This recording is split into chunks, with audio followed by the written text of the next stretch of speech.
Hi, my name is Tomasz and you're watching Casual DIY channel. In today's video, we'll be making this deep reach clamp with adjustable jaws. Check out the video.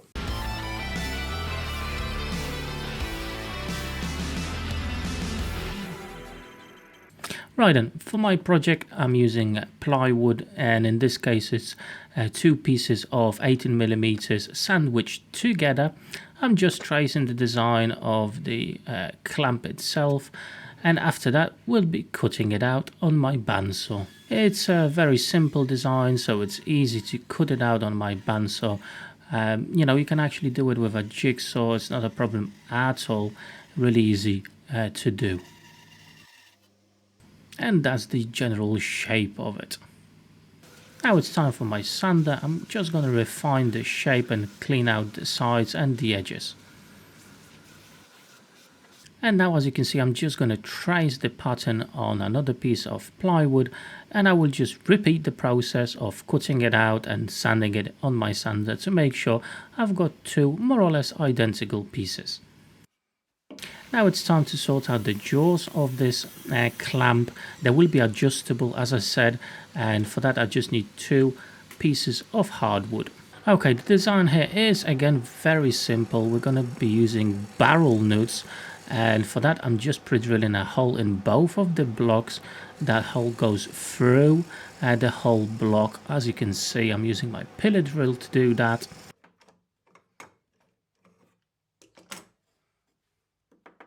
And this is what we are after on this stage. Here you can see the barrel nut will go inside of the wooden block. Now it's time to drill another hole going the other way, and you'll see why we need to do that in just a few moments. With both of the holes cut out, we will go onto the bandsaw again. But before we do that, as we are still with the pillar drill, we're just going to make the holes in both of the pieces of the clamp. The first one will just house a metal threaded rod, whereas the other piece we need to make the hole a little bit wider, longer, for the rod to be able to move around with it. A simple process, I'm just going to be using my drill, as you can see, and just making more cuts next to each other as I go.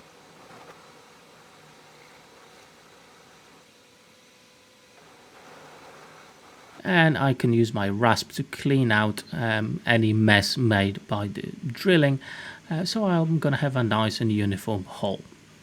Okay, we are back at the bandsaw with those two blocks that will become our adjustable jaws. I'm just cutting out some material so I can have this channel just like this one, and I'll show you in just a few moments why we need that. Okay, so we're gonna put the barrel nut through just like so, and that will give us the access to the bolt itself, and then the foot or the jaw of our clamp will be able to move forward and backward. I just want to add some nice detail to those, so back on my sander, refining the look of them, and I think a nice look will go a long way as well in this project.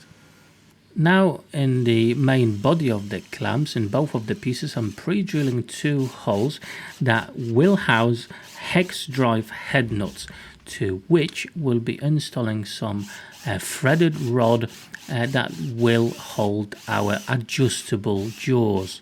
But you'll see that in just a few moments. Now I'm actually going to be using some glue to make sure these stay in place, I will not move.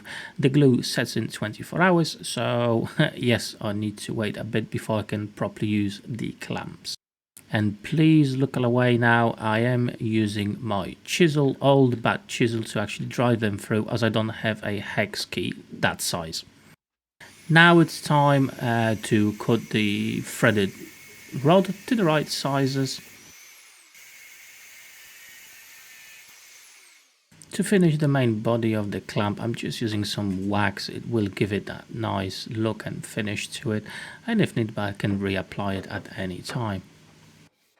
Okay, let's put everything together. Now the adjustable feet with the barrel nuts.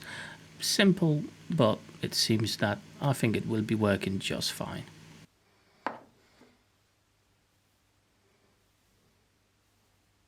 The threaded rod, I am giving a bit of glue as well, as I don't want these to go from left to right. I just want them to pivot front and back.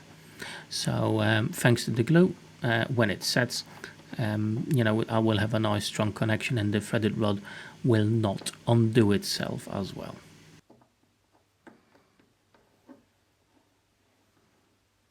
Similar thing with the main body of the clamp. I'm just putting some glue inside of the hex drive head nuts, and I'm hoping that will hold those adjustable jaws in place.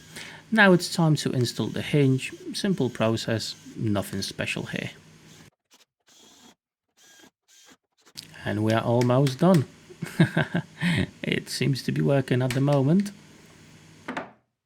Okay, so the threaded rod, I'm just using a washer at the bottom plus a self locking nut.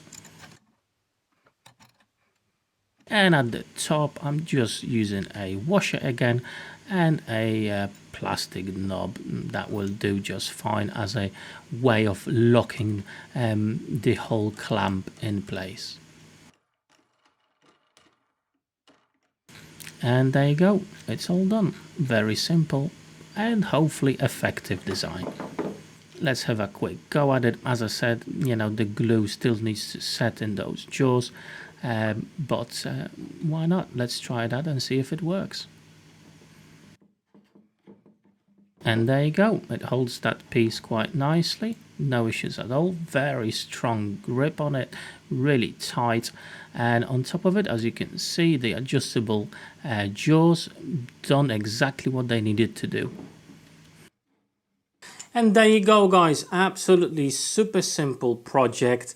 Don't get me wrong, this clamp, it will not hold two elephants together and have massive strength to it, but on so many occasions I just needed something with that really large reach in the middle of my project, and I was always thinking, oh my god, now I need to figure out somehow how to do that.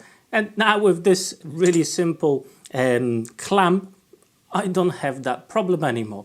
Now with the jaws themselves, at the minute, as you can see, they swivel from left to right. When the glue sets, and that's 24 hours, they will be in one position, and that's what I want. So they will only pivot to the front and to the back. That's what I want.